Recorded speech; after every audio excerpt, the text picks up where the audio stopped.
Hello there, my name's Chris Palmer. In today's Learn SEO to Rank Higher on Google in 2021 video, we're just going to talk about learning SEO. So I actually have a couple of things that I want to discuss today. Quite notably, I want to cover a particular tool. It's called Mass Page Tools, but more importantly, I want to talk about page structuring, right? I think that my friend Darryl here has some great insights on page structuring. I also know that he has some very, very high performing ideas on picking expired domains and auction domains. I want to hear about that. And pretty much anything else SEO and any questions that you might have, please let us know. We're here to answer your questions. We want to help you learn SEO to rank higher on Google. But with that out of the way, how are you tonight, Darryl? I'm doing great, Chris. How are you doing? Oh, man. I'm pumped. I'm pumped. I'm excited. Thanks for bringing me back. I appreciate it. Yeah, sorry to make you wait. My daughter was giving me a freaking hassle. Oh, man. Big hassle. And the hassle came about because of Chinese food. So you know the hassle that it was. Yeah, it was pretty absurd. Not worth it. But yeah, guys, if you have any questions, go ahead and ask. But more notably, what's new with you, Darryl? Oh, we're doing the same old stuff, just really busy between advances with our software. We're building a lot of other softwares too to go alongside our Mass Page Tools, and we're just busy. So cool. No, that's awesome. Yeah. So I really, I guess to learn, I'm interested in this, right? You know, you have a theory about releasing 40 pages at a time, 50 pages at a time. And it's kind of interesting because I actually practice this when implementing SEO for lower ticket, localized, just local websites. Yeah. And I usually do 20 to 40 at a clip, and then on a monthly basis, usually because of budget. But also too, it's just like, I don't want to go launching a lot. Why do you do batches like that? Or what have you found why that number? Well, that number isn't standard across the board for every website. There's two factors that are the prerequisite for how many pages I'll add to a website.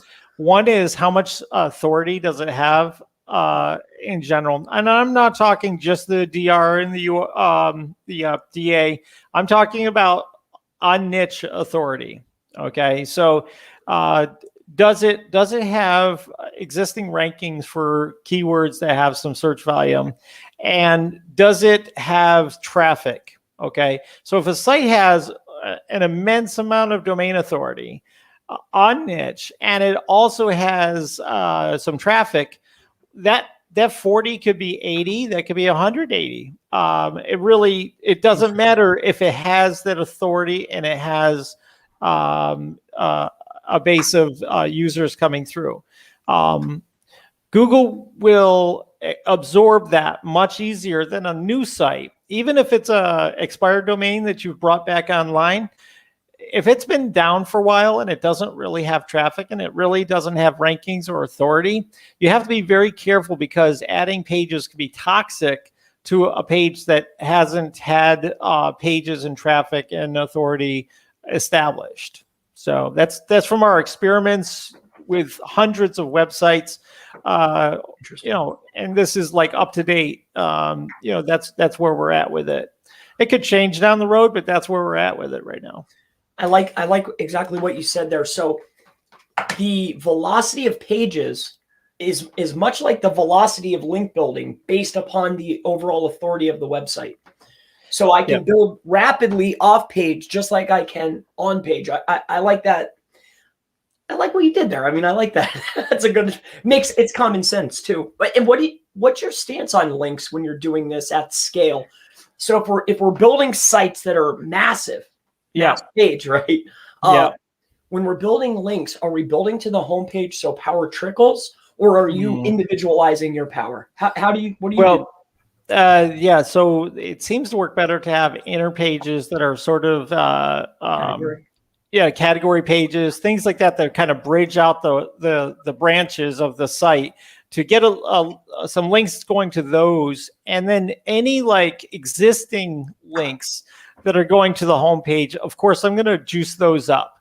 I'm going to juice up the tier 1 that's already pre-existing. So I don't like to send stuff directly to the homepage until, again, we get to that synergy of both traffic and rankings and things like that. And then it starts to make more sense to add it because, it just, I don't know. It's just one of those things that it seems to work better when you send it a few links to the inner pages that sort of juice up branches of your website versus sending it all to the homepage and expecting that because that's what the typical poor SEO would do, is just send 1 million links to their homepage and say, why the heck didn't that work? And oh, man, what happened? Right. So it's better to do that. And the other thing is the linking structure internally. I have a grandparent, parent, and child structure typically. Yep. So it has sort of this whole structure where you don't have everything linked directly to the homepage. It has sort of another silo in between it, and it's all related underneath that silo. So if you can structure, we're getting into the structure part. I hope that's okay. But if you structure things in a tree and a silo type of format, you'll have much more success than if you are to just go links to the homepage, then your services pages, and you're done. It's better to build it out with tiers, including, we do the same thing for locations. So we'll have our major cities, which are the hardest to rank for, and then we'll also have suburb pages, and then we'll have smaller towns pointing to the suburb pages. Okay, so you have the popularity going from the hardest with the most links, then your medium cities with more links, and then your rural towns or your smaller towns with the least amount of links, but they're there and all internally linked. Yep. But could you help me visualize this? I completely grasp it, but I hope people are, I'm sure they do, but I want to make sure that they get this because this is hot, right? Can you lay that out for me? Can you make me, I'm a visual thinker. I'm sure you are too, or maybe not. I don't know. Yeah. How can I visualize that? Okay. Grandparent, parent, let's talk about a local site, right? We have our homepage, we have our services, our locations, contact about us. Now let's talk about how are we laying this out? Well, how would we do this? In a verbal way, but to make me see it. Okay, so if you were to build a typical lead gen website, the way we train people to do, you're going to have your website and you're going to have your primary keywords, each broken down into pillar content, if you can, as services pages. Okay, so big, long, juicy content for your services pages. Okay, each of the services. Okay, so that's my top level is all based on. Let's say I'm a plumber. So, or what would be easier? Anything. That's fine. Okay. We talk about plumbers all the time. I have 5 service pages that are really big, right? Okay, and then really that, now where do I go? Okay, now when you find yourself in a service page that has some detail that you could go on and on about, or you see a lot of competing websites that have a lot of data about that particular service, right? You build another page underneath it. Okay, so you have your home page, you have your service page, and now you have a dependent page that's underneath that service page, and you have that pointing up to that service page with pillar content. Okay, so think of it as the trunk of the tree, the branch of the tree, and the leaves, right? The leaves are that third thing, the child, all right? The parent is the branch, and the trunk of the tree is the grandparent, right? And as the site gets bigger, the trunk of the tree becomes sort of a subdomain or like a bigger topic within a website. So basically these other pages, the leaves, are listed within the main navigational, these are going to be based within the anchor and or what I do is, because I'm lazy, I think, right? I'll just put it in on the bottom layer, right? On the bottom, like a secondary footer, or I'll put it in a sidebar, and this is going to my, I call it like secondary keywords, but it's almost the same way you're doing it. Yeah, I mean, we call these silos. We call these content silos. And the pure form of a content silo is you can't get to the leaf of the tree till going through the branch, okay? Right. But when we build city pages, okay, with your major cities, your suburbs, and your smaller towns, we build those in a hybrid silo, okay? In a hybrid silo, what we do is we just change the link dynamic, the short code of the parameters of the short code, so that it shows less if it's a suburb, but it still shows on the page. And if it's a area you really need to rank for, but it's really hard to, you program that so that it appears a lot in the on-page site structure. Okay, so that's a hybrid. It's not like you can't get to the city. Small city page, but it's just so much less numbers of internal linking that's why that structure works very well. Interesting. So it's only from within anchor text, though, right? Usually, is that what you're doing? Yeah, and we're doing anchor text. Yeah, with the tools that we use, they build a short code for the cities and that are nearby whatever city you set as your page. So if your location page is city B, your main city is A, your medium city is B, and then your smaller town's C, right? Well, C is going to promote a set of B's and a set of A's, okay? So you'll have those rotating in popularity on the C pages. So the C pages have let's say a variety of B pages, but it's not as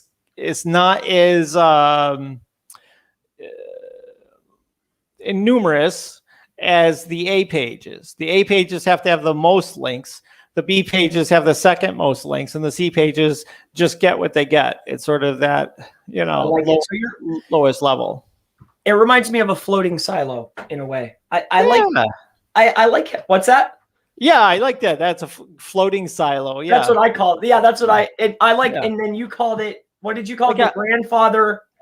Yeah, the grandfather, parent, child. I like coining stuff. Yeah. And then and then I'll be in the forums, or I'll watch other channels on YouTube, and I'll hear people say stuff. I'll be like, I came up with that. You guys are using my stuff. I love it, and I heard it 5 years ago, so yeah, I think that's interesting. No, I like it. So I when you said that, though, it sounded, it piqued my ears, and I knew that you were doing it uniquely. And I've seen, obviously, I mean, that's pretty standard. People are doing it with an anchor. I do it very lazily. I just hover above the footer or in the sidebar. But what I noticed, though, that you said, I usually don't do it out of the services. I make the pillar pages state, and then I go to the cities, so that the top level category pages are generally going to be the state, and then the states branch off into services. The services branch off into the locations. The locations go into the cities. Cities go into towns, right? Mm-hmm. So I think it's interesting that your starting point is the services. So you build the services and then branch down. No, actually, the state and then all the way down. That's interesting. Yeah, no. We actually do the states similar to the services. So the services are to be referred within the copy of the pages. So when you mention a particular service inside of the city page or the state page, or the county page, or whatever those pages, when you mention them, it goes back to your boosting up of the service page, the pillar content, right? So you look at the with Magic Page plugin, we don't build really state pages. We build basically city pages, and we build smaller city, major cities, and medium-sized cities. Okay, but the pillar content I use is sort of the authority of the site. So I use that to sort of build up the authority silos that gets linked, similar to Wikipedia.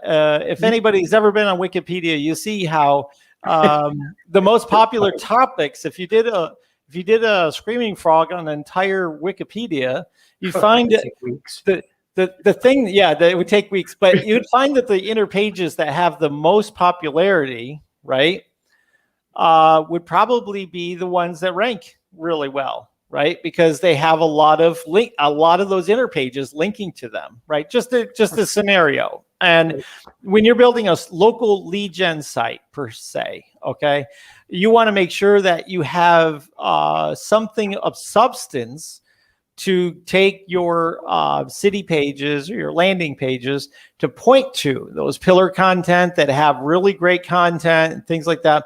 It's just like having authority links that you're linking out to on like a PBN, right? Same kind of thing. If you're pointing to pillar content that's authoritative on your site, on your city pages, that helps your city pages to rank much better. 100%, of course. Yeah. And so is there anything unique other than so we're talking about site structuring, but what about page structuring? Because I know you have a very fun stance, because as we were talking, not fun, I don't want to say it that way. Like I'm like, hey, I like to, when I want to just double check work, or maybe I'm looking over a site at first, I'll run it through Pop, or I used to use Surfer or whatnot. And you're like, man, I don't even mess with that stuff. And I think that it's interesting because I said, well, why don't you ever just want to verify? And you're like, well, as long as I get the structure down, I'm usually pretty solid. And I agree with you. But I always like that double verification. But if you had to explain this to just anybody, what exactly does that mean? As long as I can get the structure. Yeah, I always take it like I'm competing against my best self. Okay. Instead of competing against and match and mirroring, this is just my opinion, is to compete against my best self. And if my best self can optimize so well that even if somebody matches and mirrors, they can't beat it because the structure is that good. And if the structure and the schema and the images and all of the stuff that I've taken the time to do puts me in a league of my own, I'm okay with that. Now, the question is it better to match a mirror? Like, I'm open to this idea. And then, is it better to match a mirror and then have somewhere to go if somebody catches up to you? Right. Right. Well, I think, okay. Yeah. But, all right. So there's another train of thought. But when I'm producing hundreds of websites, I don't want to have to go back. Never. I want to build a structure that is perfect from the get-go and just rinse and repeat and just keep building them. You know? So you're not, so matching and mirroring on page, which is what these tools are doing. And then generally what I like to do is just go a little farther. Whatever the average is, or the mean is, we're going to go slightly above as far as densities and word counts and variations and images and embeds and forms and everything else that makes up a page, heading tags that are optimized. I just go slightly above. And then where the advantage generally comes in is off page. That's how you make sure no one catches you. But do you even worry about off page really? Because I never hear you talk about, honestly, I never hear you talk about links. Yeah. Because I don't say it. Don't do it. Darryl. No, I believe in links. I believe in links. But I believe in stealth links. Okay. And I believe in pull versus push. I want my site to pull links instead of having links pushing to my site. So the pillar content, if you've achieved that right, you're getting natural links because sites are picking that up all day long and pointing to it. Okay. And when you start getting CTR, because your content is that good, okay, that's going to improve it as well, because sites that have high CTR get a lot of backlinks. Okay, because there's a lot of little crawling things that'll take the search results. So the king of the castle is that CTR, right? The content, If you can get great click-through rate, when I say CTR, everybody probably should know that is click-through rate from the search results. Okay, you're going to get backlinks. So that's the pull effect of getting the backlinks to attract to you versus you saying, I'm going to go out there and stimulate demand for my content that's maybe crap. I would rather take the time to actually write really good content, right? And produce it so that it can be spun many times manually, like do a manual spin text on it, and then just produce the city pages with a light spin. And have that. It doesn't, I'm not the believer in everything has to be unique content. We actually purposely have blocks of content on our pages that are totally not unique on purpose, because a totally dynamic page does not perform as well as a page that has bookends, that has sort of the boilerplate structure. So it's good to have some boilerplate structure to even a dynamic page, like a landing page. I think that's you I like when you drop little bombs. Right? That's nice, man. I enjoy that. So, and yeah, that's very interesting you say that. That's a typical page has a sidebar, right? That's static, right? A typical page has a footer typically that has maybe some static content, right? So a typical website is going to have blocks of text that are static. So I want to be stealthy. I don't want to get caught up in an algorithm that's going to deny me my rightful place in Google. So I'm going to do what I have to do. Gray hat, white hat, black hat, whatever feeds my family to rank. And that's the way I look at it. I don't care which it is. If white hat's actually working, guess what I'm doing? Is that part I'm doing white hat. If it's gray hat that's really working, I'm doing some of that gray hat. And if it's black hat and it's working, I'm going to fly ninja and do the black hat. That's the way I do it. So, do you consider mass page gray hat? In your opinion? That's a good consider question. You the professor of mass page. Yeah. See, if you do spam landing pages, I consider that kind of black hat, because it's against terms of service to build automated pages that are spammy, right? But if you build valuable content that just happens to be dynamically generated, okay, but gives value to the user, maybe has a tool on the page, an estimator, some kind of way to interface and interact with the content, that to me is not black hat. That is gray hat, maybe even white hat. Depends on who's putting out the terms of service.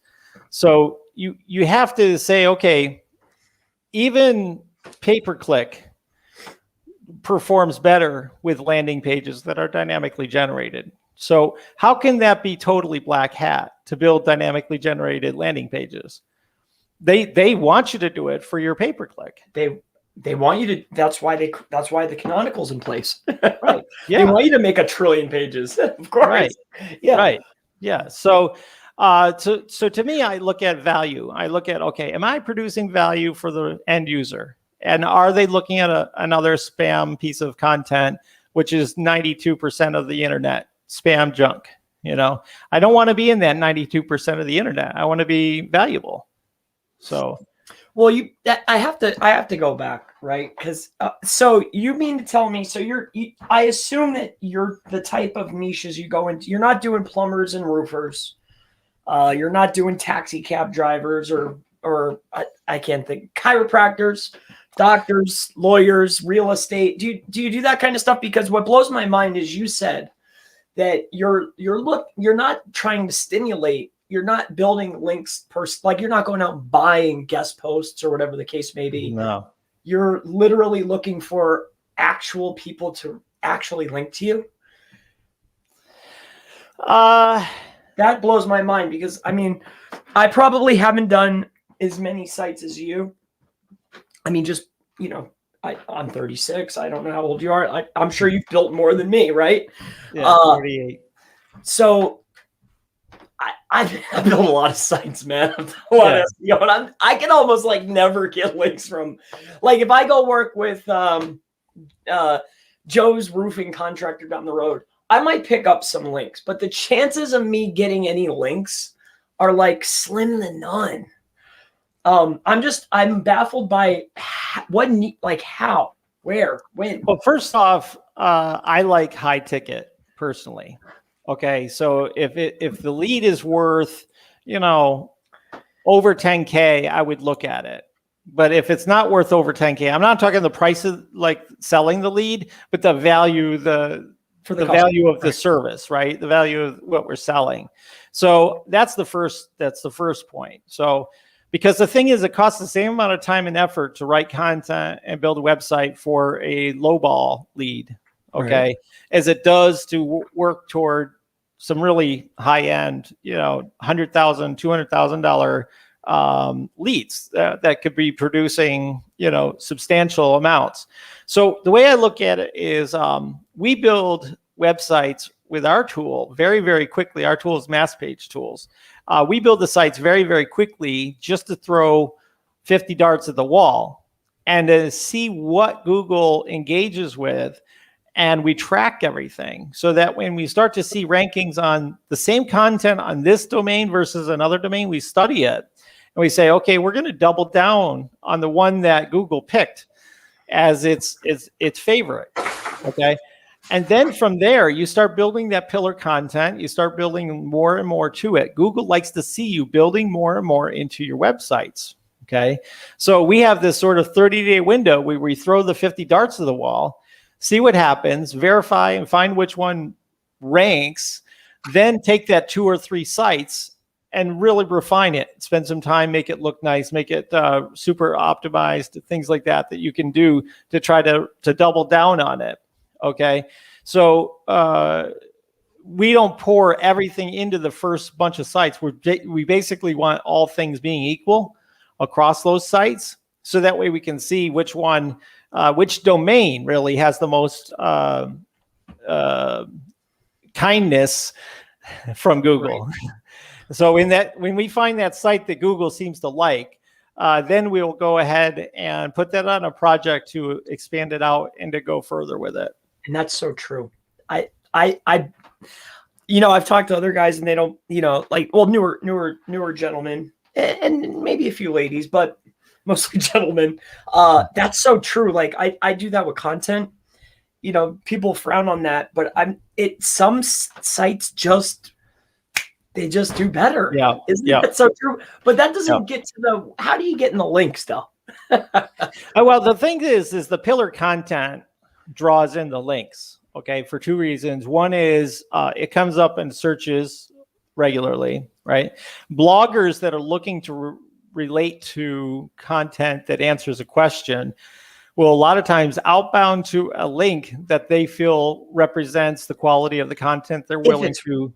If it's ranking, you'll catch a link. Right. But yeah, so that's the thing. Position.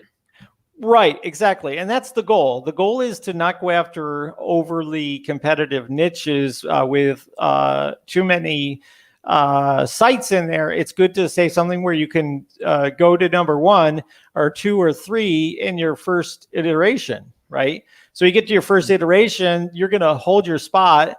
And if somebody's really looking for that the keyword or related keyword or something like that, you'll start to come up and you'll start to get links. But then there's a plethora of other sites out there.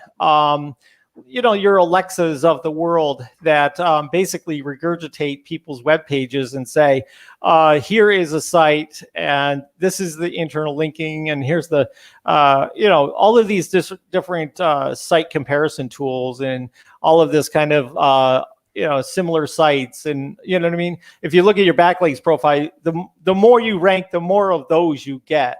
Oh yeah. Right. Okay. So as you get more of those, it's like the rich get richer. Right. Okay. And so as you're getting those, then bloggers, like I said, there's people and blogs and companies all over the world that want to actually link to information that is not super salesy, that has high content value. So this is a longer game though. Yeah. You're not looking for, okay, in 45 days, we're hoping to, get this, rocking and rolling. I'm trying to hit page 1 for a medium competition word. The reason why we built our tool is because I wanted my tool. Of course. And I built it so that you could throw 50 darts at the wall without causing a headache for yourself, because it makes it so you can rinse and repeat really fast. Okay. So that first stage is the thing that most people don't do, that hurdle. They don't go and produce 50 pages or 70 pages or something to see what hits, right? So some people think, having 12 domains is too many. And I've, got over 400 almost all the time. So, it's sometimes going for it sometimes has, you risk reward. Like if you risk it, you get it. If you don't risk it, you don't. I like this. I like this strategy. I mean, that's why I started talking about this. I like I like this idea. Like I like how you go about this, like you're doing it. I like how you do this, Darryl. You'll put out 50 pieces of content, see what hits. Okay, take these back. Okay, put out another 50. Okay, see what hits, bring it back. But before we do that, we're going to do this with domains, right? Yep. And so you're literally so that same strategy that you're doing with content, yep, you're going to go out cherry picking for domains too, right?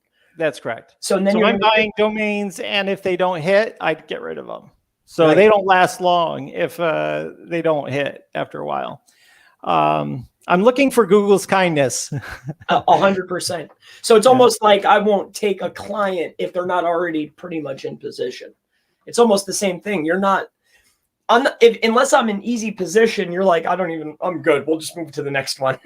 Right. I love it. I learned that a long time ago with PBNs. PBNs, you have to kind of mass produce them, because it's the same kind of thing. If you don't mass produce a PBN, you won't find the winners. And then when you have PBNs that underperform, I don't even want my links coming from them. So I want to dispose of those PBNs that suck. This makes sense.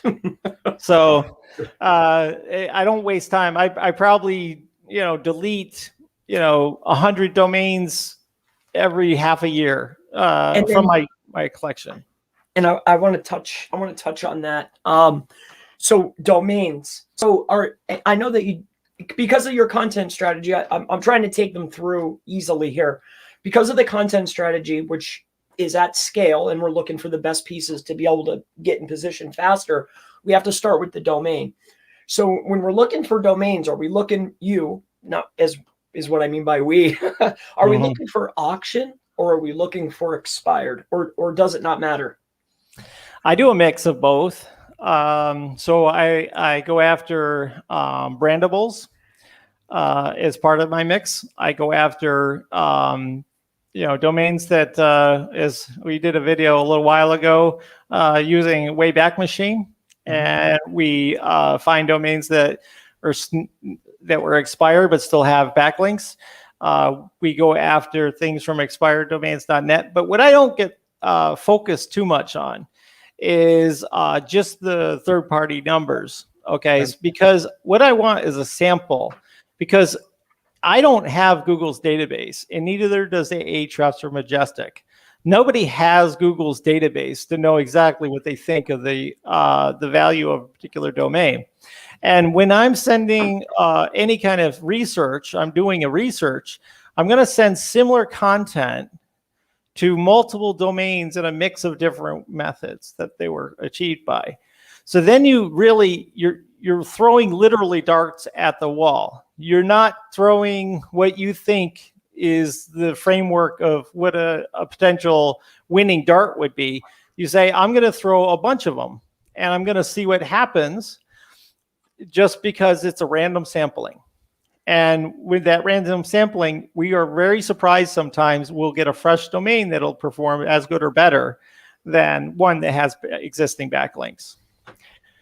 So I think I love this strategy. And you mentioned this in the past, like the whole mass page idea. I mean, you're doing it not only just mass content, but mass domains to hit. And then these domains that we're launching the pages on, are these affiliate plays, e-commerce plays? Are they within a particular niche, localized? What's the angle usually? Or is it just for fun?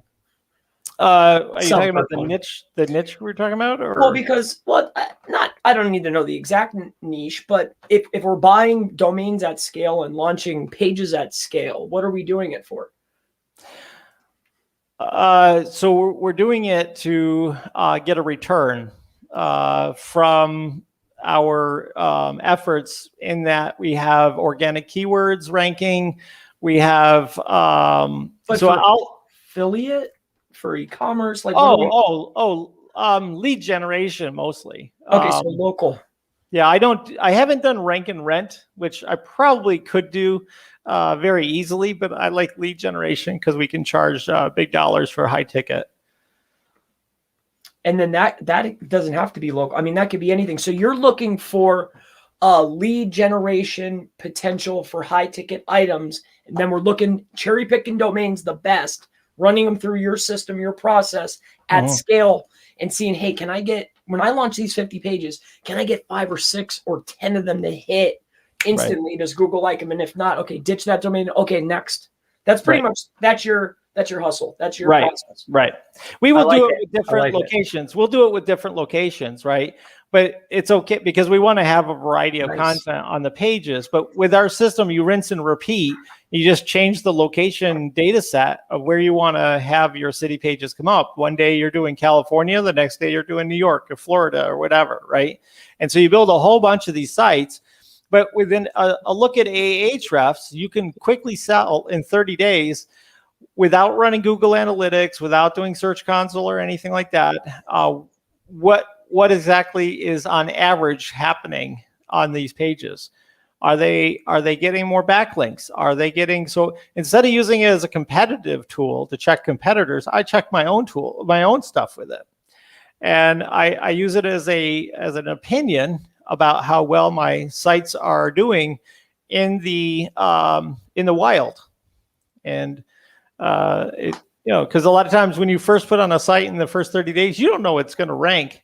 And I don't have time to put in keywords into a keyword tracker from every one of my sites. So I just use Ahrefs, SEMrush, and was SEMscoop or whatever. That's isn't that cool? Yeah. And just like go after and see what is ranking, and then we just do a spreadsheet and say, oh, here's our winners. It's A/B split testing, but instead of just A and B, we're doing at scale. We're doing lots A to Z times 2. Yeah. But we don't do it. I love it. The thing is, Chris, we don't do this for a small win. It has to be a client that's going to buy all my leads nationwide, and then it's high ticket. And when we get a project like that, we partner with them on it, and we go after getting the money to start the project. And then when we get the leads, we're getting a decent amount per lead that's already been negotiated ahead of time. I don't even pick the niche. I don't even pick it. They pick me. They come to me and they pay for me to do this research. And when we get the leads, some of these can be life-changing for these businesses. We've had leads that are worth $10 million come through these websites.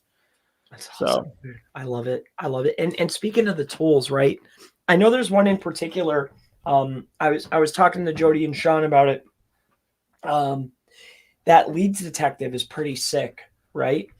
Did this come out of your business basically? Is that why? Because you make the tools for you, I know, which makes sense. Is that what came out of that? Because now does that help you find the money faster? Yeah. So the purpose of Leads Detective was first to sell domains, because I have a domain investment portfolio, and we'll buy domains, really good ones, and resell them all throughout the year. And the reason why I do that is, one, I like to have my domains for free. So when I sell my domains, it more than pays for the domains that I'm paying registration for throughout the year. Okay. So we wanted it for outreach. So if I have a dentistry domain that I wanted to get rid of, right, I could do a quick look for other people that have dentistry in their domain and reach out to them and say, do you want this domain? Right. But when I showed it to people in my community, they were like, wow, we could do this to find people to buy our leads too. So I was like, okay, let's use this tool and add it to our collection of tools so that people could use it as a way to reach out to people that aren't just in Yelp. These are domain registrations that have just happened, or it tells you who they're registered to or when they're expiring. If they have a WordPress site, it has a lot of different data. So we just wanted to be able to have a different tool that, again, one that I wanted selfishly. So I had it built and I share it. I've been doing lead generation and mass page since the late 90s. So I know what I want. And so I have developers that can build it. And then when I build it, I put it inside the collection for other people to have access to as members. So. And then what else is encompassed in there? Because so I like that. So really you've built a lead gen machine inside of your, right? Yeah, we're looking at lots of different aspects of tools that we can make it take the complicated and make it simple, right? It's complicated to build rank and lead generation sites that outrank directory sites and outrank all kinds of stuff. It's kind of like a race car that is super lightweight and has all the power in the right places and all the right kinds of tires and stuff. It doesn't look like your normal car, right? The tires are all slicked down and, they're super lightweight and the fiberglass and everything. So it's built for speed, right? The speed, the race cars are. Well, this is what this is. This is just to go in and rank like heck. And is it going to be the most pretty site in the world? Probably not. That doesn't. But that's not where we're going. We're going for race car. We want to beat Yelp. We want to beat yellowpages.com. All of those, thumbtacks and all that stuff. We want to be above them. So I love that. So so that's interesting. Well, I don't want to touch on that. Actually I do. So when you're going in, when you're focusing on a niche and all of your variations, all of your keywords that you're looking at, it's always directory. You don't just, okay, let's pick a longer word or say no, you go for it anyway. And how often when you go in to tackle these, are you successful to outrank? Yeah. So we probably turn away 3 or 4 out of 5 of the people that come to us looking to do this. One, their niche might not have enough volume for leads, or it may be a little too saturated, right? Right. Or it isn't a niche that we're interested in. So I can kind of pick and choose who I work with, because we do have a lot of corporations that hire us on a monthly recurring basis to consult them on SEO and on lead gen. So it's not something that I want to just do things that I'm not interested in as a topic. So amen. I don't want to. I can't do it. I can't wake up. Yeah, I can't wake up knowing I'm doing something I hate. So. I'll never do it ever again. That's right. Yeah. I agree 100%. Well, so I guess, so we have Leads Detective, we have the mass page, we have the Siphon, and I heard I didn't hear. I mean, we talked. You told me you're rebuilding Siphon, right? Yep. For me, you did it for me because I said, hey, I really love this tool. You think you can juice it up? What exactly are you doing to it? Well, so from the ground up, there's 3 components to it. Actually, 4 components to it. 3 of the 4 components we're totally redoing, and so we're very close to being able to launch it with our enterprise users before we build a standalone site, which would happen within a week or so after the initial testing is done by our enterprise users. What it will do is very interesting, and I can show it to you if you want. But it basically takes a keyword, gives you a whole bunch of questions if you want. You don't have to use the questions, but the questions can help frame up some content for you.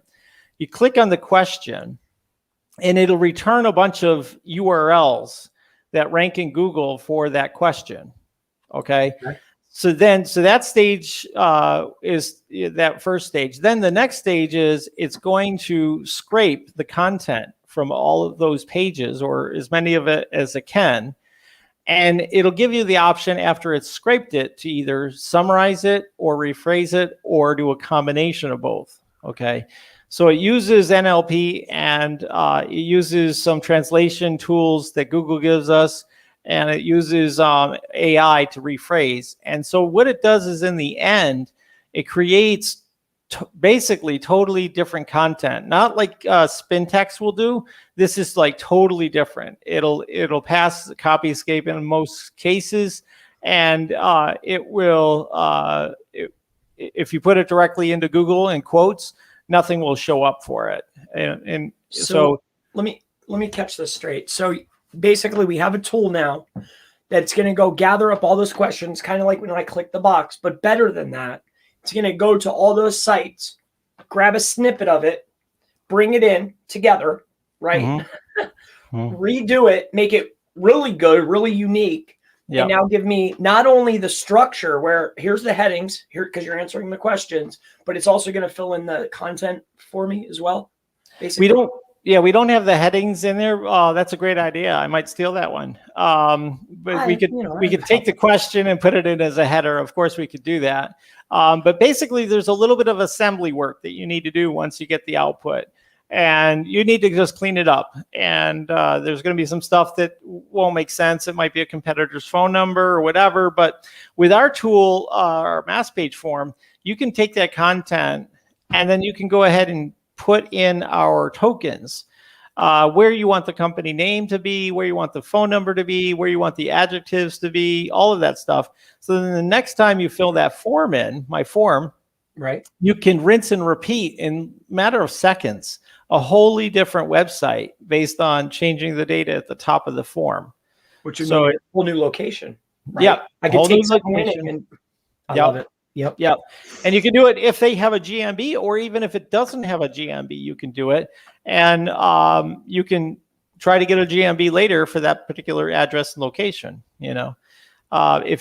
Some people already have locations for GMBs, and they're just looking for a company to put on them. So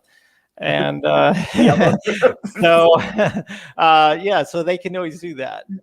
I love that. And then then the only thing too, like when we speaking of great ideas, because when you were telling me about the siphon, I thought I like that, like it's because if we're answering the questions and we're getting the content, because when you go to, people also ask, and then it'll give you the snippets. Like that's how I was visualizing, but you were going to the SERP for the snippet and grabbing the snapshot, right, and then spinning it. And then I was thinking, hey, we're laying out the questions here. And then we have another tool for the snippets. I don't know, maybe we talked about that before, but this is actually taking the content from the pages themselves. So the actual pages. Now a snippet, we have another tool that we're working on for FAQs, and we're going to do kind of the same thing with it, and take the FAQs and rewrite them and then put it into schema so you could just put it right in your page. That's all rewritten. So I love that. And this is interesting to me because I get this a lot. When you're moving at your scale at the speed that you do, right? Have you found that schema, do you think that it's an additive like an octane booster, or do you think it's essential quality page? I like the octane boosters analogy. That Formula One race car, go back to that, right? That's just one component of that Formula One race car that we're looking at. I think you might have frozen up for us. You'll be back. Okay. So, I think it's one factor. And the part of it that I really like is the click-through rate component, where when you build out proper schema and structured data, you take up more. I don't know what's wrong space. here. Can you hear me? I hear. Oh, looks like we're still live and lost Chris. He'll be probably back here in a minute. I do see that I'm still live in his channel. So, but anyway, what we were talking about is schema and how schema is a octane booster versus the miracle drug. Hey, come on back. It's pouring here. I don't know what the heck. It's like I see. You're on Wi-Fi. No, I'm not. I'm plugged in at 7 cord. No problems. Yeah, I was just talking about how schema is great for click-through rate because it basically opens up what your related pages are or your best pages are. It can put your FAQ below it. All these kinds of things that gives you more real estate in the search engines, right? Even if schema doesn't matter in the algorithm for Google, it does help with click-through rate because you're making more content. You're taking up more space. It's like if you had an old Yellow Pages and you've got the biggest ad on the page. Well, guess what? You're going to get more calls. Click, right? Yeah. So, and then inside of Mass Page, did you expand the amount of schema that could be added? So, Mass Page, my forum scrapes the local business schema to pull in some data to put into your forum, so it's in line with the website that you're either building a mini site off of or just trying to speed up the process of the forum. The long-term goal is for us to have a schema output that takes your business hours and takes your price range and all of the local business stuff and makes it so that you can just put it into other page generators and things like that. So, we're just in the infancy what this forum is going to be able to do. It's pretty incredible what it does right now, but we're just getting started. Right. So there's so many new things that we have planned for this year and this summer, and integrations with other tools. Like we want to build integrations so that we can export to Page Generator Pro, and we want to have our own HTML output directly from our form. We want to be able to have a connection so that we can export to Menterprise Publishing. And we're doing something for Traffic Factory, Patrick Tuttle's tool. So we're taking any of the top performing tools, MPC, any of the tools that we can get our hands on to take a look at and see if we can actually make a third, an output for. We want to do that. So you can just fill out the form once, save it, and just send it to whichever page builder you want to have it with. We're very fortunate to have the Facebook group Mass Page without a space, just Mass Page. Anybody that's watching is welcome to join our Facebook group. We have lots of value and information, but we want to be, general for Mass Page. Anything related to Mass Page, you use our tools to power up whatever you're working on. So, yeah, and speaking of tools, when I got in on the Lifetime, right, as you're building more stuff and integrating other assets, expanding the schema form, upgrading the siphon tool, the leads detective is there. You're integrating with other tools. You're gonna have HTML output. You're just like keep going mad, yeah. right? Yeah. So I got in on the last deal. Mm-hmm. If others got in on the new one, would they still get the new stuff, or is that in addition? Nope. So if you sign on and you become an agency or enterprise level member, whether you're paying monthly or you get on this short-term lifetime offer that we have, you get all the tools that we're building coming forward. Now, I have two channels of tools. I have domain-based tools and I have mass page-based tools. And so if you're on the enterprise level of mass page, you're going to get the mass page type of tools included into it. I can't give you everything that I'm building for domainers and people buying domains, but we'll have a totally separate Facebook group for that and everything like that. But this is just for our mass page community. And we have CSV Wizard, which allows you to manipulate a CSV or XLS file so you can import it into other tools. And we also give you access to Geoholics, which is very cool. Remember, I was talking about suburb pages? Yep. Well, with Geoholics, you can get a listing of suburb pages, okay, which are sweet. When it comes to mass page, one of the best things is suburb pages because they still have a population, but people forget to optimize their pages for suburbs. They always go after the main city.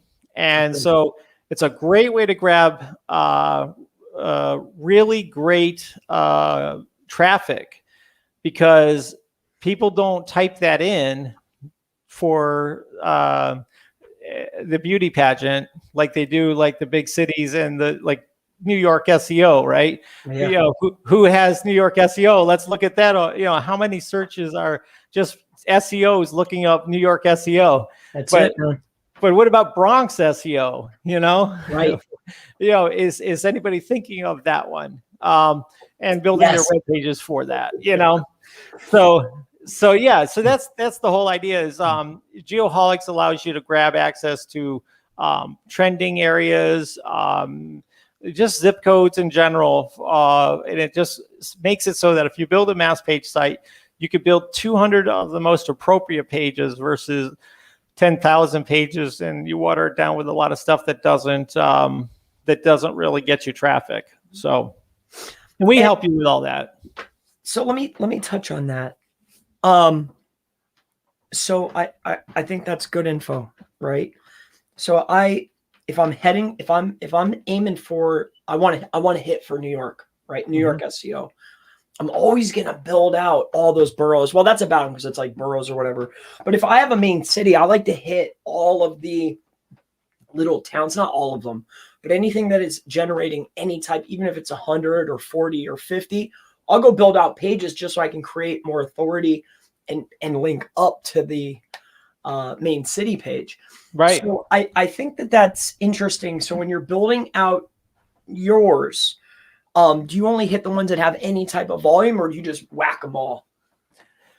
So it depends. I mean, if I'm using a niche that I'm looking for, let's say solar, right? Installation. Okay. Inside of Geoholics, we have data based on what percentage of homes have solar in a given zip code, right? So you can take that data and pinpoint only areas that matter. Or let's say you sell boating repair or boating storage, right? We can get you, where there's water, right? And you can just download the data for cities that have water near them, right?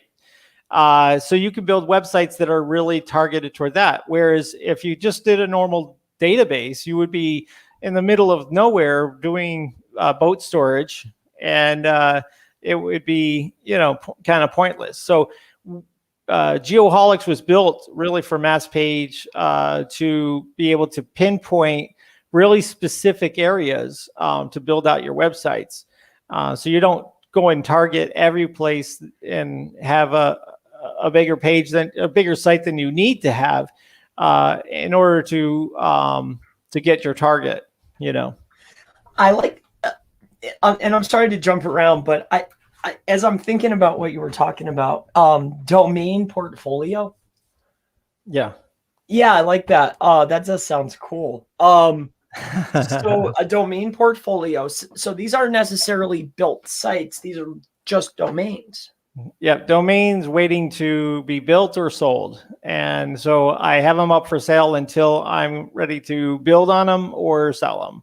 And so you sit on them, and if somebody wants it during that time, then it's an opportunity. Right. But it could potentially, so it's stuff that could be potential. Right. That's interesting.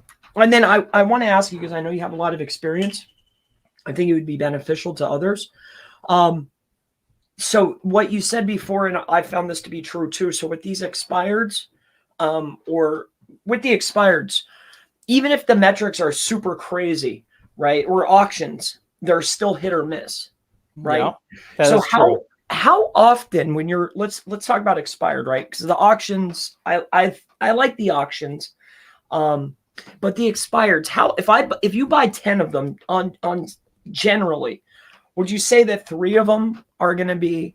Yeah, I would say 2 or 3 will hit. Even if the metrics are sick, right? Right. Even if the Isn't metrics that are crazy? 70% probably won't hit, as well as just the right mix.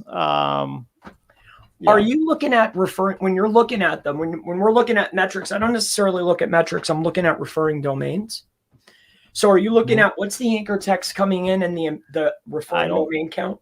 I don't care about the count. I care about the relevancy. So if it's got 8 really, really relevant links that are hard to get, I would rather have that than 20 just generic high DA sites. That's why I said these numbers that come from these third parties, they don't account necessarily. I mean, Majestic tries to say it's on topic, right? And they give you a topical trust flow or citation flow and stuff, right? Which is kind of good. But I've seen some sites that rocked, like completely killed it, and didn't have great Majestic numbers. So that's what I'm saying. It doesn't, like, you have to throw the darts at the wall to see what's going to stick, because that's where the rubber meets the road. Just like a conversion tells you whether your site's performing, right? Having traffic or having high rankings don't mean as much as conversions do, right? Right. When you throw 50 darts to the wall and you find what hits with Google, that's a conversion. That's one of your conversions in your process. So that's when you have affirmation. It's not a Majestic number. It's when you actually throw a bunch of darts to the wall, all things being equal, and you pull the winners out. So that's I still think that's interesting though. So wait, I don't mean necessarily numbers, but primarily the referring domains.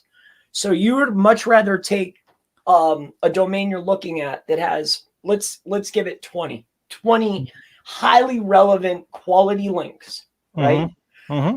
Or I look at a profile that has 3,500 referring domains with the anchor text majority being exactly what I need it to be. You'll sooner take these than the 3,500. If 35 domains come from great on target neighborhoods, right, I would rather have that than 35 click here's, repeating the URL from some site comparison site, all of that kind of stuff. That if it's just generic, what do they call it, naked links? Right. I haven't had much success with just a site with just only those without some industry links. When they have industry links and they're on the same target of what I'm going after, I find it's much more healthy of a domain in Google's eyes. Fair enough. And then have you, when getting all of these domains, looking for the highly relevant, do you ever just grab the domains based on, hey, it's got 35 really hitter links, and just utilize it for 301s? Or have you found that the 301s are pretty much just lost their luster in a way?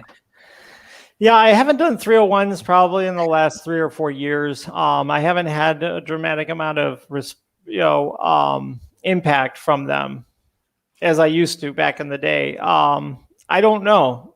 Some people swear by them. I'd rather build a property and see if it's going to hit than do a 301.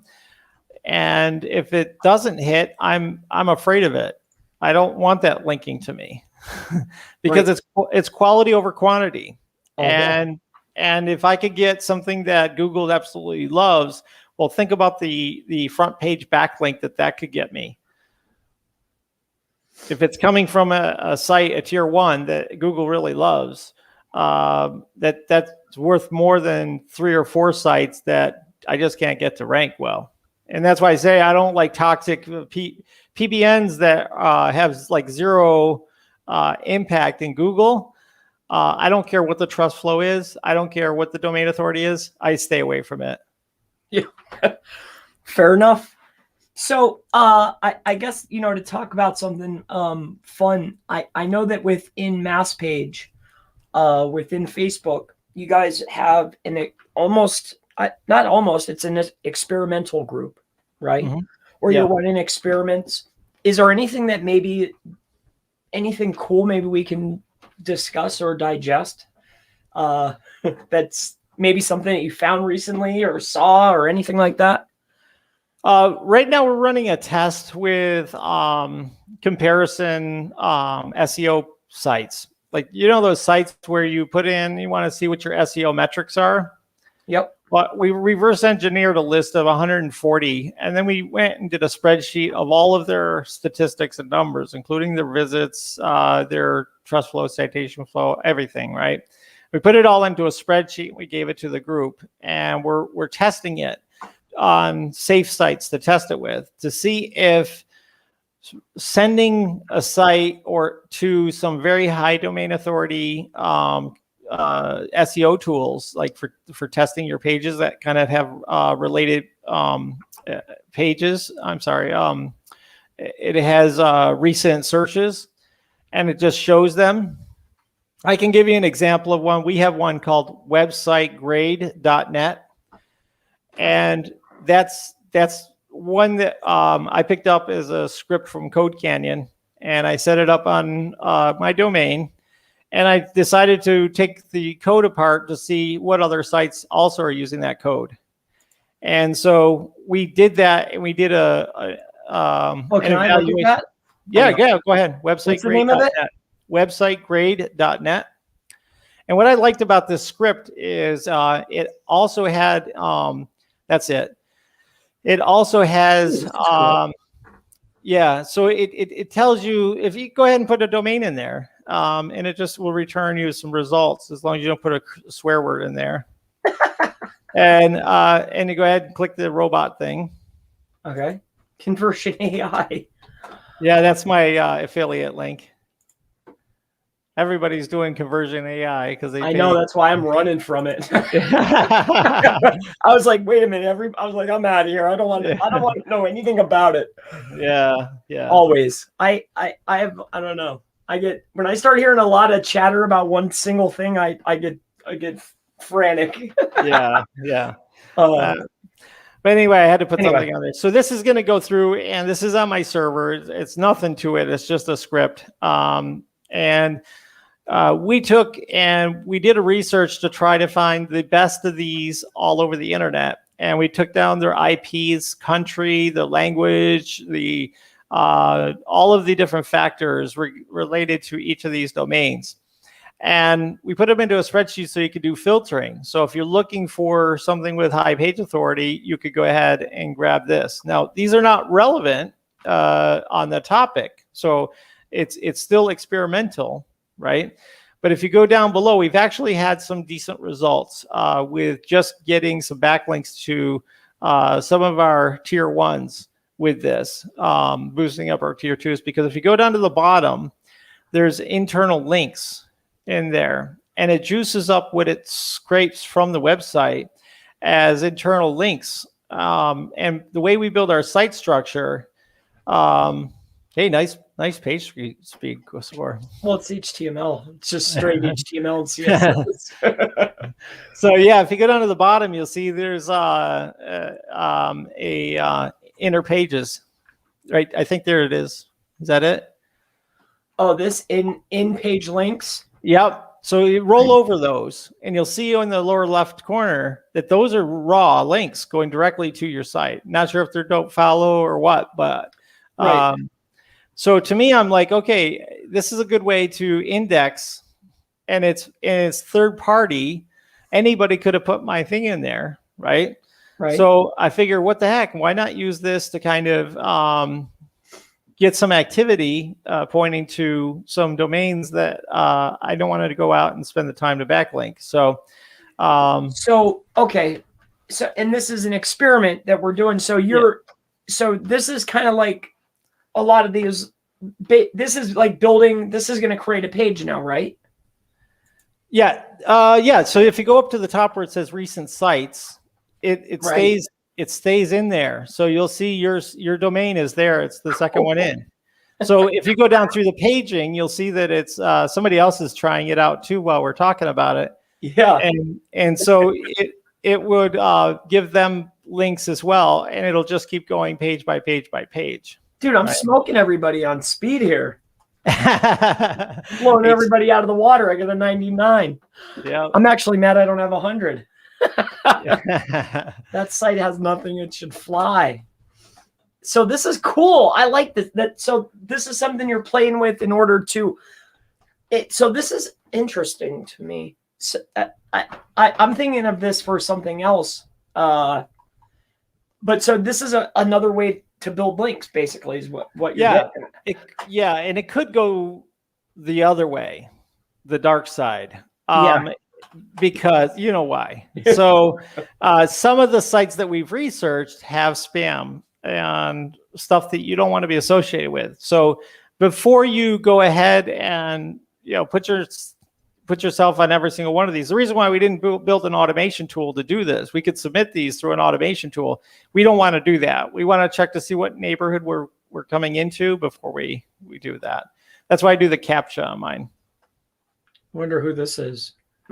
Somebody from maybe like Spain or something. I don't know.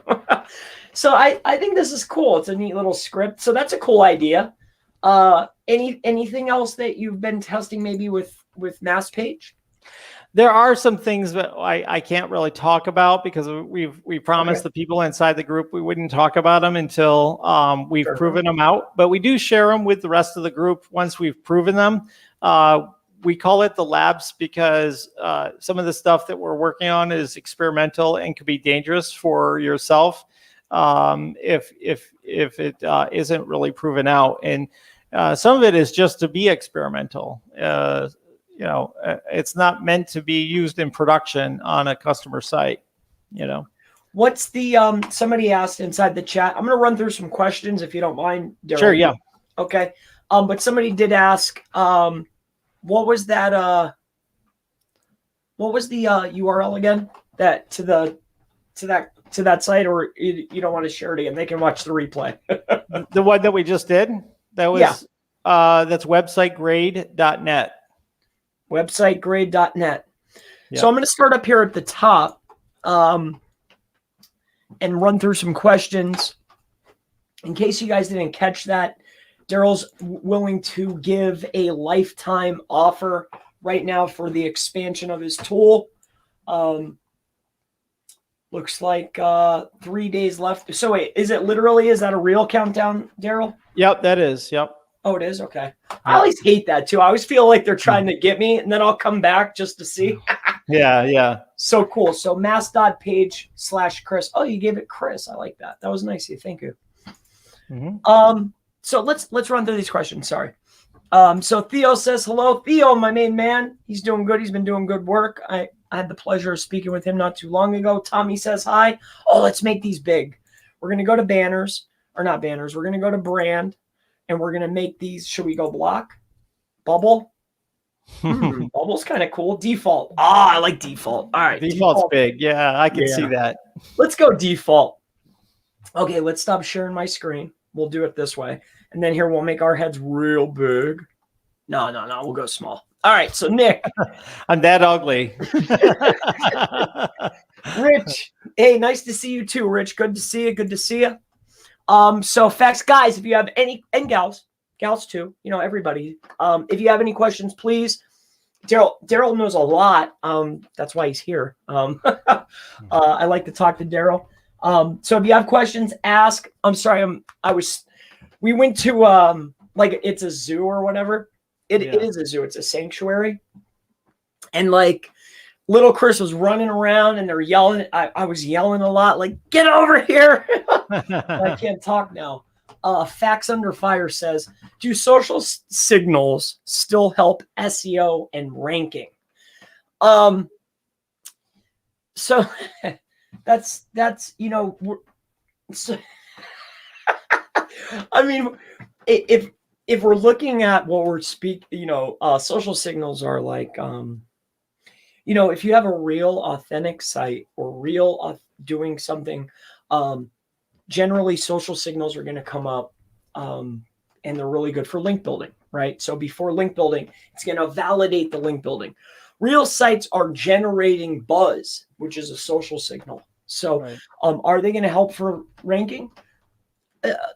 Not, what's the word I'm looking for? Maybe as a secondary factor, yes. But I don't think that if you go buy 2 million social signals, Twitter tweets, and Facebook talking about, do I think it's going to boost you? Not a chance. So hopefully that gets to the question there, hopefully. Evan says, nice to see the goats together. It is very nice. Good to see you, Evan. He's a nice guy. Facts Under Fire. And would you recommend local citations to rank for local companies? Darryl, what do you think about citations? Yeah. So my take on citations is don't go crazy the first month. So I go after the heavy hitters the first month, and I start to add more and more after that. I typically think that the pattern that Google's looking for somebody spamming is to have like 500 citations in the first few weeks, right? And so I've experimented, like I've done 1,000 citations, I've done 200 citations, and I've done 20 citations. And I've found sites that use 20 of the majors in that first few weeks, okay, before you start to have traffic. We're going back to link building and traffic, right? Before you have traffic, before you have authority, I only want to get what makes sense for somebody manually producing citations. But then soon after, once it starts getting traffic, once it starts getting traction, I'll add another, 80 or 100 citations after that. But I want to get traffic happening. And in that first stage, once I find the 5 darts that work, I may also use Google pay-per-click, very small, $5 a month kind of thing, $10 a month kind of thing, and use that to generate bounce rates and all this kind of stuff to give Google back some activity, users and Chrome and all of that stuff to give it some numbers to play around with to understand how your site works and stuff. So you give it time. I have a question.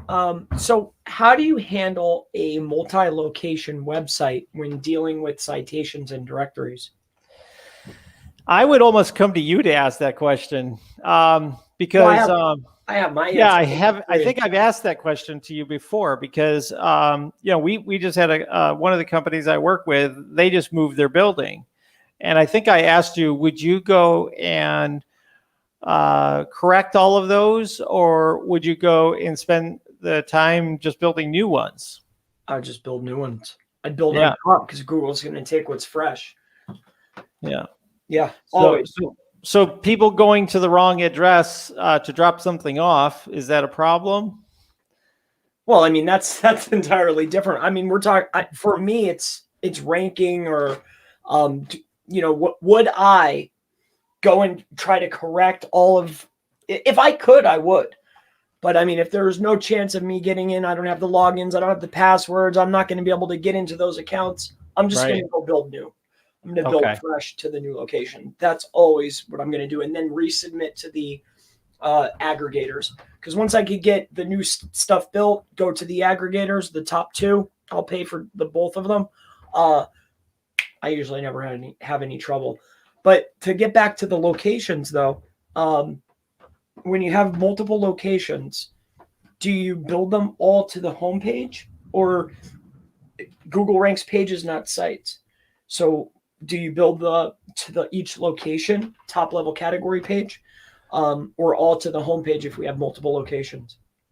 Yeah, so I mean, I have one customer that has GMBs in multiple locations, and we're building out those, parent pages that will have dependence pages underneath them.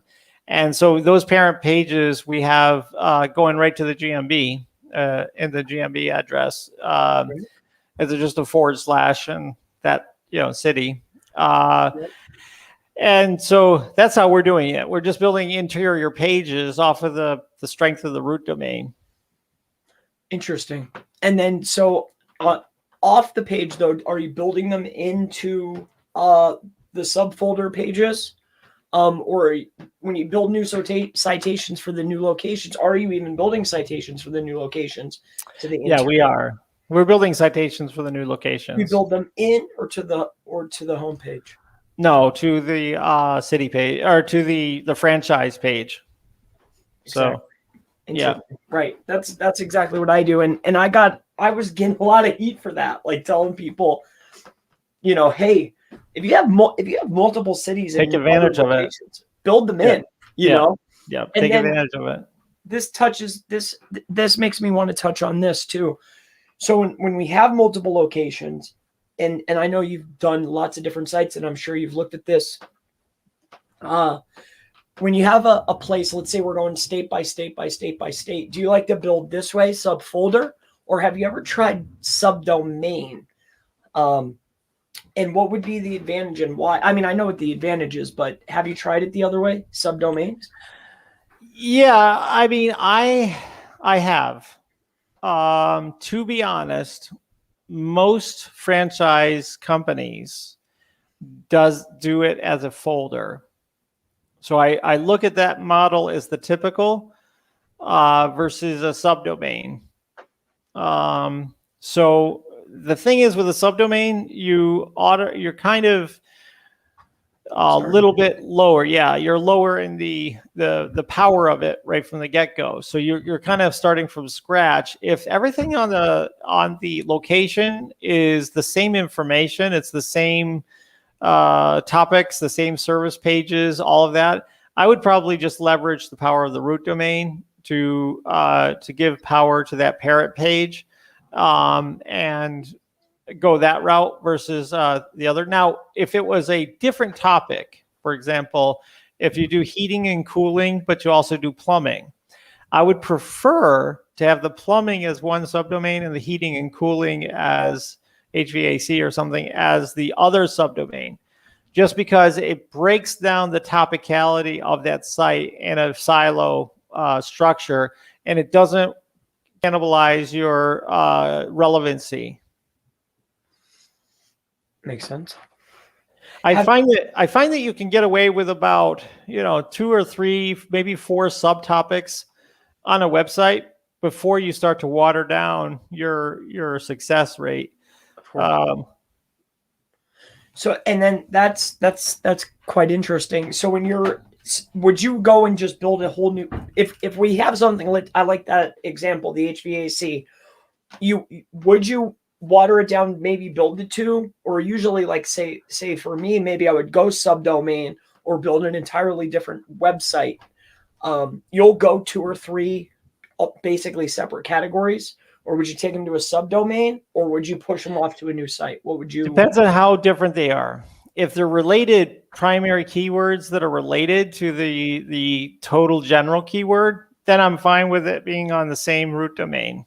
But if they're really different, like you would be different businesses in the real world, I would do a different subdomain for each one of those. What if you had a store? What if I had a main business? Let's say I'm a jewelry business, right? Yep. And right now I'm integrated, everything's together, but I want to separate them. Would you move that to the store to a whole new domain, or would you do subdomain? I've done that a lot where I did for e-commerce, like if I'm using Shopify or some other platform, we end up going with a subdomain for that. But I don't think they rank particularly well that way. I think that they work better off the root domain, to be honest. Yep. So would you just build down then? Because this has been coming up quite frequently for me, and I want to keep it I want to keep it in there, but they're just so adamant about separating, right? Yeah. And I'm like, man, I don't want to lose everything that we've been working on. Right. You know, I want to keep it in there. And like, so would you try to hide it within the same like subfoldering? Yeah, I would try to, if it's semi-related, all within the same root domain. If it's a big departure on a topic that's a big departure, I'll do a subdomain, just like you would if it was a WordPress.com, right? Every single person's account is a different topic because they're writing about something different. So there's a different subdomain, right? Whereas if it was a collective about sort of the same topic, and typical primary keywords, building out pillar content, building out additional pages and things like that, it's all kind of relevant to one global keyword, right? Then I would keep it under the root domain. But I only use like subdomains if it's like a cousin relationship versus a brother and sister relationship. So if it's not part of the same family of keywords, I want it to be it's sort of its own entity, because I find that those rank better when you break them off, because we have businesses that are like that would I work with, and that's my practice. Have you ever, back onto the subdomains, have you ever utilized subdomains utilizing very rich keyword subdomain just for the sake of powering the main? Have you ever maybe dabbled? I've done that. Yeah, I've done that with sort of a back in the day, like a link wheel kind of thing, where I use the subdomains sort of like a PBN to boost my money site with all kinds of little bit of tricky stuff to boost up that subdomain as like another referring domain that's on one topic, pointing to my money site's inner page. So my money site would have normal inner structure off of the root domain, but the subdomain is going to boost up is a tier 1 my money site interior domain. I hope that is clear. Yeah, I mean, I could see it, visualize it. But for a money site, I wouldn't do it. I just think that if they're related topics, we've found even with city, location, state pages and things like that. Now, if it's a separate country, I might do it as a subdomain. That's just USA dot or Canada dot and as a subdomain, and then have my provinces or my cities off of the root domain of that subdomain. So it's just do you because you have a lot of sites. Do you repeat anything that I can utilize hreflang and build other pages in other languages? Let's say I have English. Do you build other sites, basically mirror the site for UK, Canada? Do you do that in order to increase authority? Or do you not play with that? We haven't had no, we haven't. That's a very interesting idea. I might try that as a lab experiment. There's a lot of international things I haven't needed to do, so I haven't done. A lot of the sites I build just for a world audience, and whoever can read it can buy from me or my client. So, I mean, I haven't personally done it, but I've worked with a particular company that is doing it, and that's where I picked it up. And I realized that they were duplicating the content. Anything that was English, they had other pages on, and I'm like, dude, you got so many pages on this site. Like, what the hell are you guys doing here? It's the same content, but but it's not. And it's very interesting, and the authority is ridiculous. So I was just curious if you ever dabbled with that. Yeah, it's cool. Would like to try. Yeah, definitely. Yeah. Sounds like fun. Yeah, it is fun. It does sound like fun. So here, we'll get down this list. I'm sorry, I got off on a tangent there a little bit. That's okay. Yeah, that's fine. Hamad, sorry if I butchered your name. I definitely. HF says, wanted to ask, how can I target one keyword for multiple locations. Build. That's great. I love that question. Ahmad, that is exactly what Mass Page is all about. You take location plus keyword. The earliest days of the internet, people have been searching the keyword plus location, and that's how it's done. So then you got to reverse engineer it and say, okay, well, how do I rank for a keyword and location? And that gets us to why we built the race cars, model of website design. We're building a different kind of website that is eventually going to have conversions, but first you have to get the traffic. And we have sort of a lot of stuff under the hood. Let's just put it that way with mass.page. That can help you to get there. And like I said, we're just getting started. It's not 100% perfect, and it probably will never be. We're always trying to evolve it and give you more tools and more things to do it. But yeah, so if you're interested at all, just go to Chris's link, mass.page/Chris, and he'll get you that lifetime deal. Bam, there it is. Hey, I guess here we'll keep running through this. Let me get back over to this. People are asking. It's moving on me here. Okay, here we go. All right. So Rich says, "Hey, Rich, thanks for the tip. I appreciate that, brother." But it says, "Don't let me interrupt." Freaking bright yellow thing. Good stuff. But do you guys have advice for sites with large amounts of user-generated content, like forums, for example? It is difficult to get keyword density. Wow. That's an awesome question. That's an awesome question. I know what I would do, but that's what would you do? I have some ideas as well. Well, the first thing that comes to my mind is if this is user-generated content and I'm trying to increase the density, that means that you could be one of the users. And more so, I could be more than one user on a particular page. So if I'm already performing pretty good and I need to get better density, almost like a straw man kind of a deal. Like, hey, I'm talking about this, almost like Neil Patel does. He does it frequently. I've seen Brian Dean do it. Do you ever read the comments? They're very rich in keywords.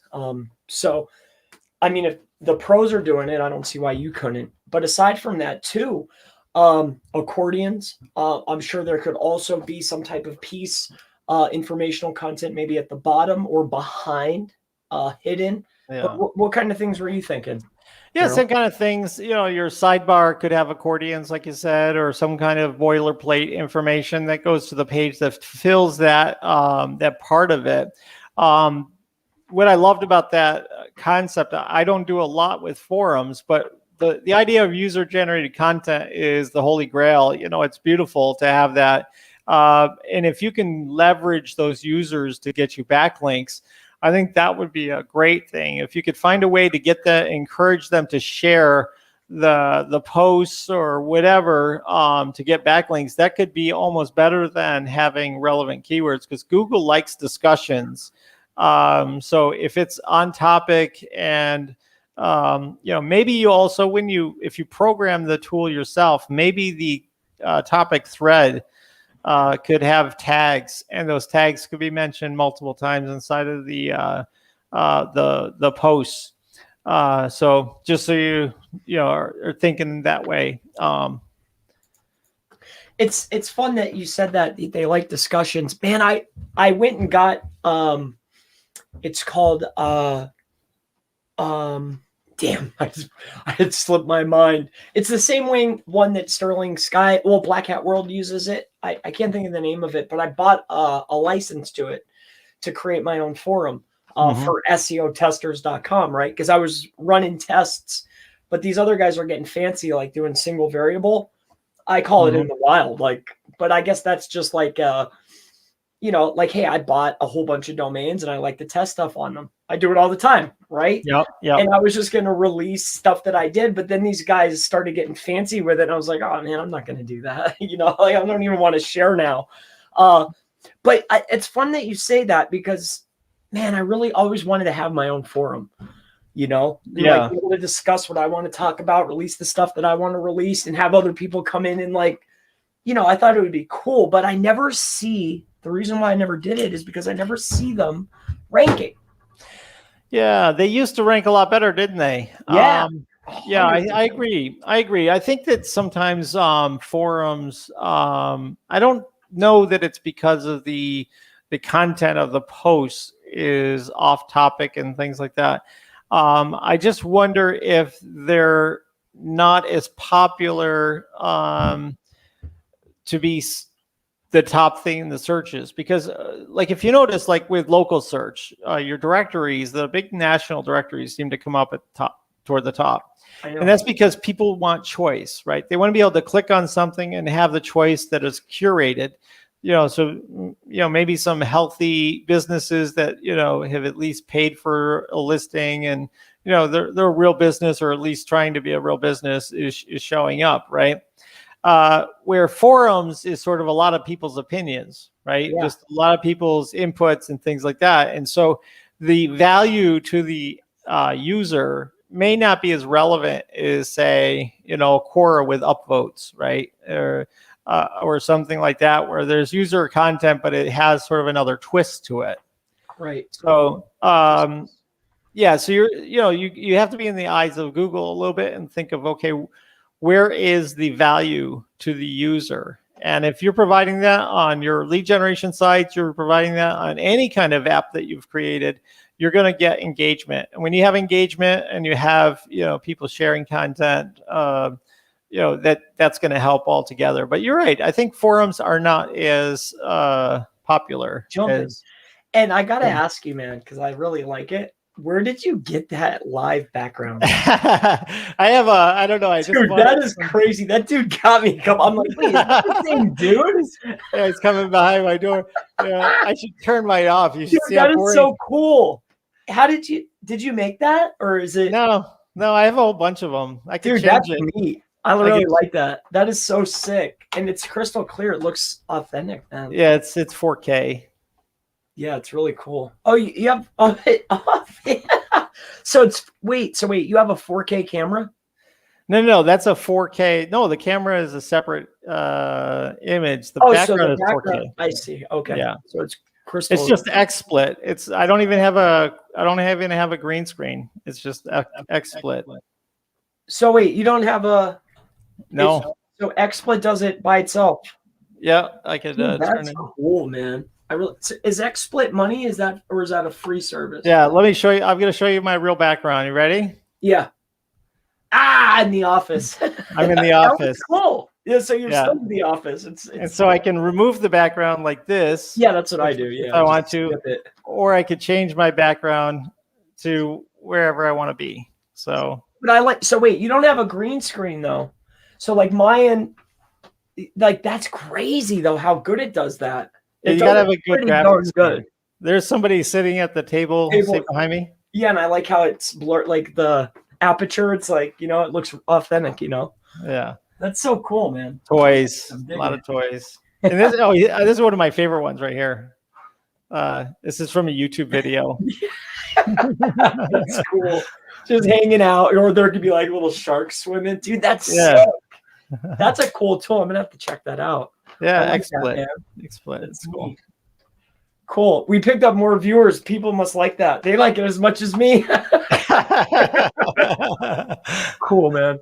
All right, I'll keep going. I'll quit jibber jawing here. So Ray's got the old cell phone. I sell those things, dude. I get $35 a pop for those online.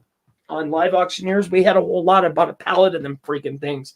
$35 a whack I got those old phones. But anyway, I'd love to see this visually. Great stuff.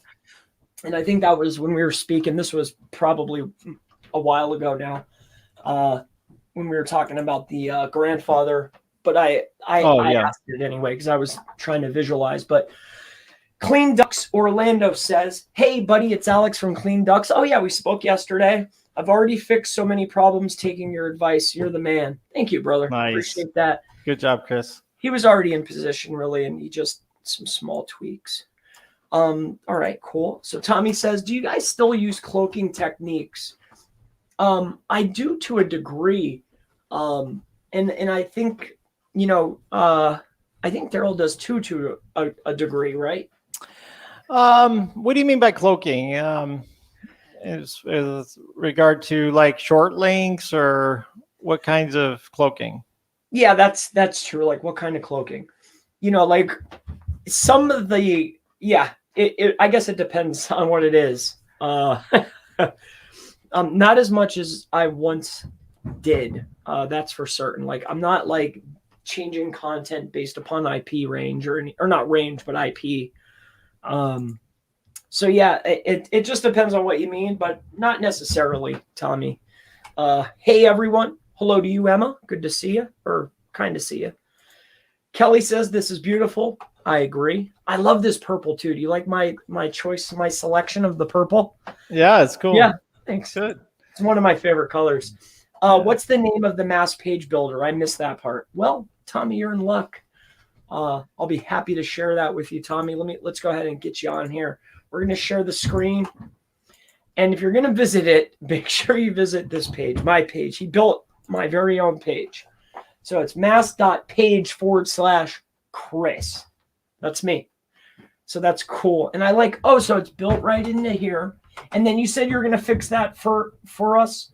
It's going to be, you said there's going to be an HTML output soon? Yeah, so we're working on that as we speak. And we'll have at least one HTML output. It won't have the power that Magic Page plugin has, because that is just a huge tool in the way that it is very versatile.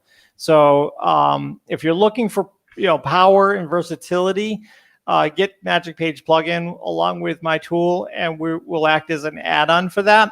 However, if you want to wait a few weeks, we're going to have access to, or we'll be opening up Mass Website Builder, which is a standalone cloud-based Mass Website Builder, and we will have that opening up, and our tool will have outputs that will go into that.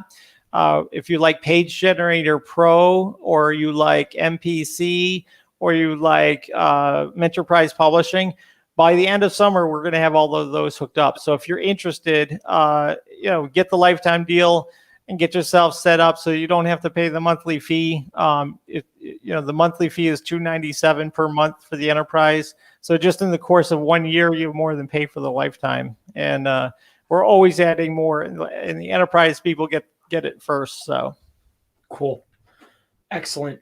So hopefully, Tommy, that gets you what you needed. And then some. So we talked about that. We went through this. Tommy was asking, and then we went to here. Tips on ranking on YouTube and live. I mean, that's like a standalone video. Yeah. But a very quick tip is pick your keyword cluster and only make videos at scale on those. Once you pick your keyword cluster, like whatever it is, and stay on it, then you become the authority. Once you become the authority, your videos rank. That's the biggest tip I could ever give you. But I think we've talked before, and I know you already probably. I have one tip for you. Change your background often, because that seems to get more people to watch. Yeah.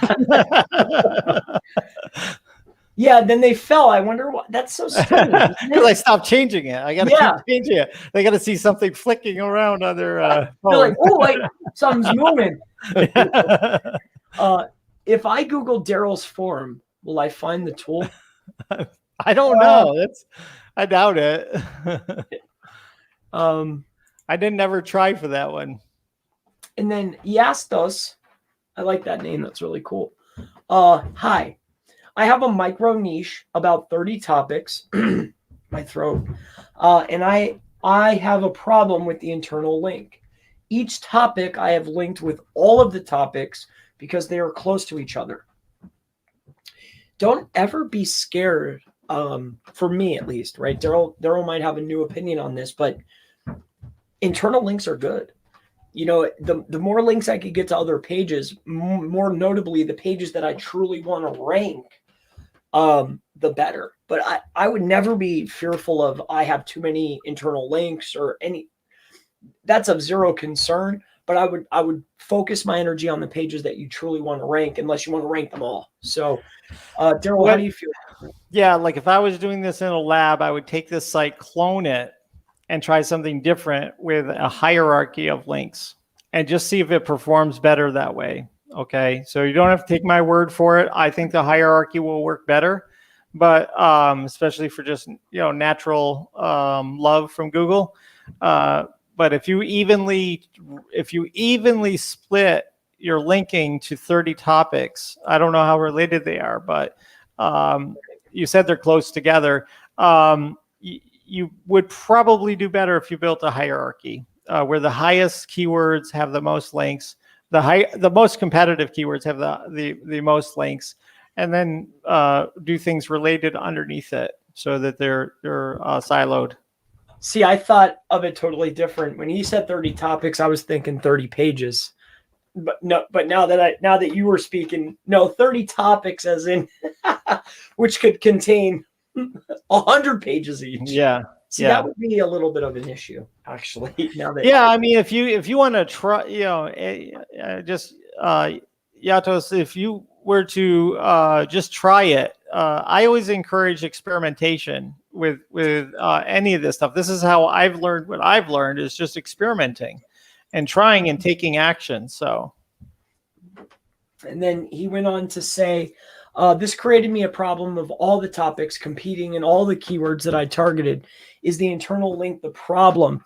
Again, as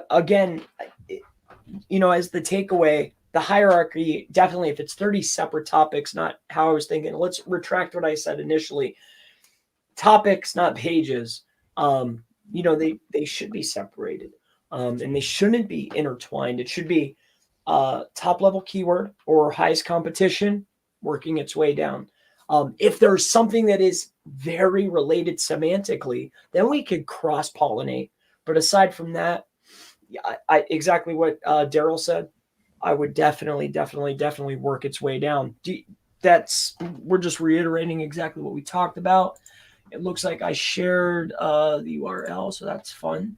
What is the other website he mentioned for the product that he has?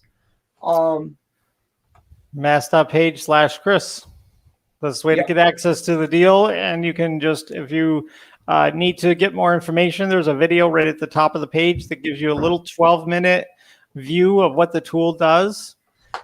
So you're clear on what the tool does before you make your purchase. If you have to do monthly payments, you could just go to mass.page, but that you would pay a much higher price to do it that way.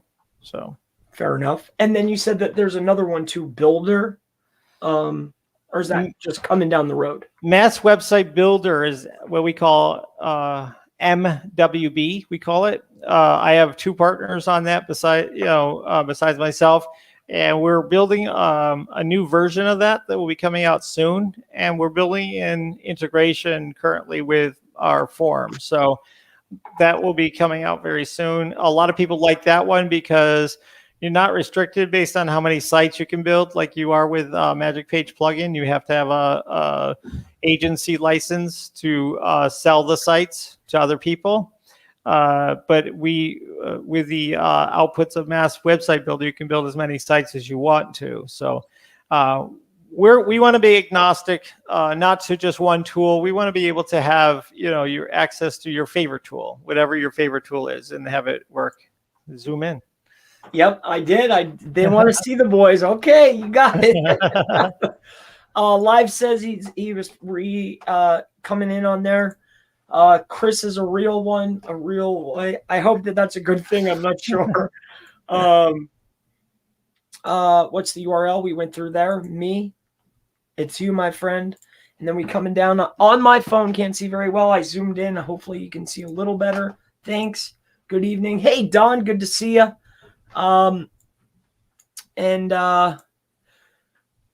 Ray gave us, thanks, Ray. Appreciate that. That's really nice of you. Thank you.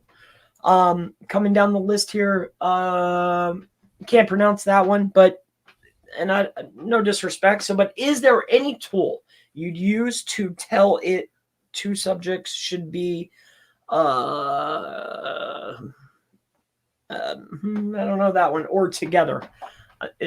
Is that a real word there, Darryl? Or is it just me?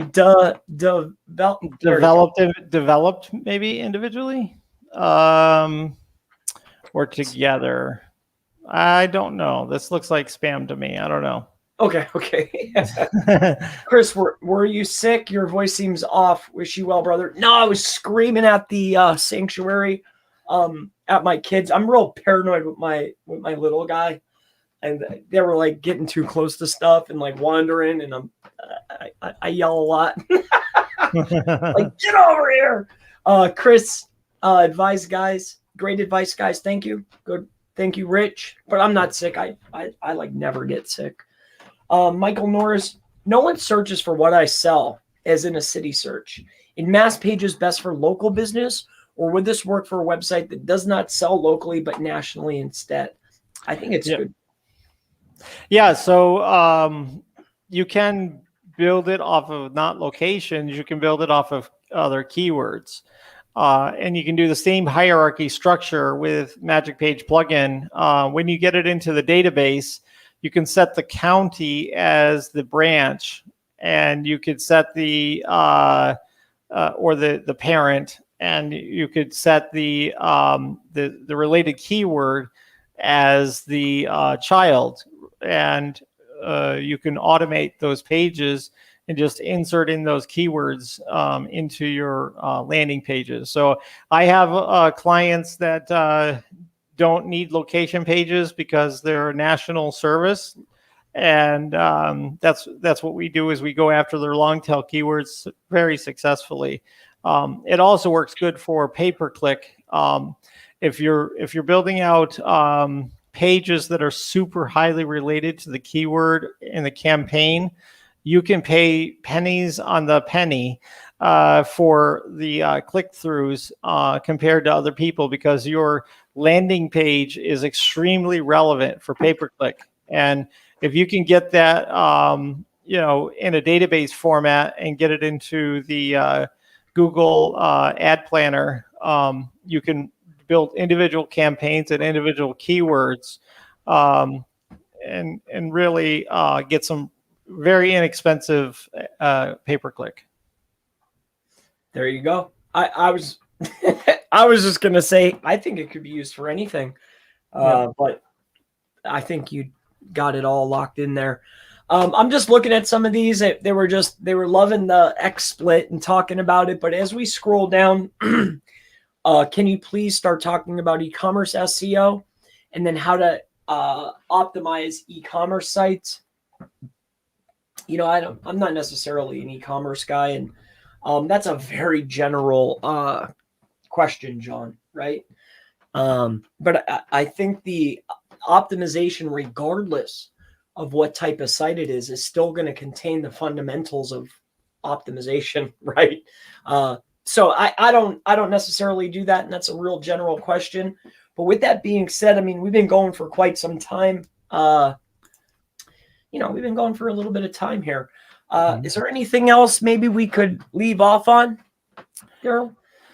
Well, I think, like I said, we touched on a lot of things. One of the things that we talked a little bit about in the description of the video was about domain searching and what I do to find domains. And so I do have some tools that I'm building myself internally that I'll probably do the same thing with. I'll probably offer it to other people.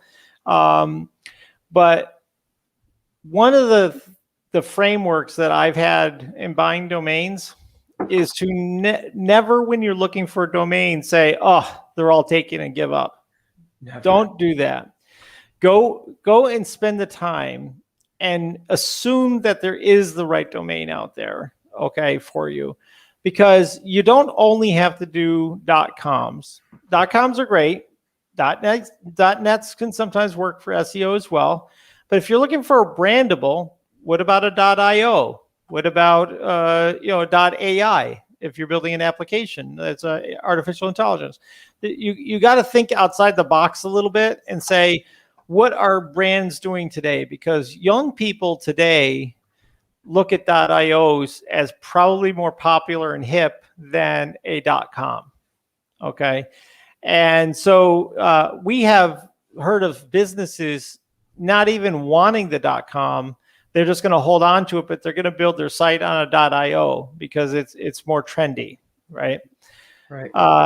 So keep that in mind, and keep in mind that just because the metrics on a particular site is good numbers wise, that it's going to outperform everything else for you in the searches. And we talked about that on this call today.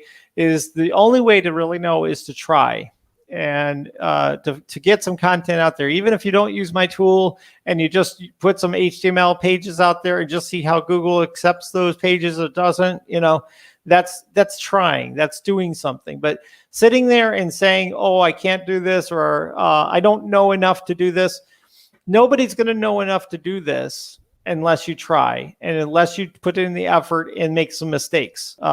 Look forward to making the mistakes, because the mistakes are going to get you closer to knowing what to do. If some of this stuff was way above your head, it's because you maybe haven't done it. But you make enough mistakes, you get yourself enough lessons, you can go ahead and master this stuff, and you'll understand it after some time. That's man, that says a lot there. Take enough lessons, enough mistakes. Man, I've made a lot of mistakes. That's how we learn. Whew. Yeah, it's interesting. I hear the guru guys, right? They say you don't want to learn by bumping your head, right? But man, you really learn that way, though. I think You do. I wasn't born with this knowledge. I did it because I've built thousands of websites, literally thousands. So that's how I come up with this knowledge. And how many times did I get sites that were nothing happen, And then you reverse engineer and you take a look and you say, what did we do differently? What did we do here? What did we do there? And that's where I come up with my data. I don't come up with my data because I watched a guru tell me that this is only how to do it. I did it maybe off of ideas from different people, but I'm going to try it myself and see if it really does work. 100%, 100%. So cool. I mean, I guess I would probably keep going, but it's my voice isn't working out so well for me. That's cool. Yep. So yeah, I guess Darryl, that's going to wrap it up for today. I don't see any other questions. They're not flooding in. I think we touched on everything. Michael says one last thing here. With Mass Pages, is there any like a 30-day money back guarantee? Yes, for mass.page, there is a 30-day money back guarantee, whether you use it or not. So that is always there. If you think that you're not going to be using it, you can always request that back. After the 30 days, we don't honor that. So make sure you make your decision, in that period of time. But we always try to help you out. It's always best to ask us before you cancel. And if you're confused about something, we can try to help you out. I'm pretty accessible for helping and support. And we have a few people that can answer questions for you as well in the group. So excellent. And then somebody asked, though, what was the group again? You said that anybody can come in as long as they're super cool. Yeah, anybody that's super cool can go to facebook.com/groups/masspage, MASSPAGE. We're very lucky to get that as our handle for the group. And so, yeah, you can go ahead and join the group. Just answer the few questions we have for you to come in. And yeah.